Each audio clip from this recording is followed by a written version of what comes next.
Long years ago, we made a tryst with destiny, and now the time comes when we shall redeem our pledge.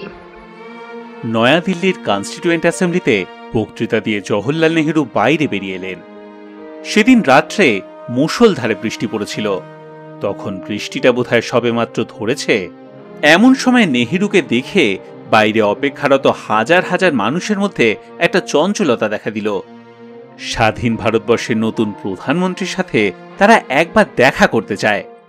তাদের দেখে নেহরুর মুখেও চড়া হাসি দেখা দিল। পাশে দাঁড়িয়ে থাকা একজনকে বললেন, জানেন, বছর 10 আগে তৎকালীন বড়লাট লর্ড লিনলিথগোর সাথে লন্ডনে আমার খুব ঝগড়া হয়েছিল। আমি এত রেগে গিয়েছিলাম যে চিৎকার করে বলেছিলাম 10 বছরের মধ্যেই আমরা স্বাধীনতা অর্জন করব।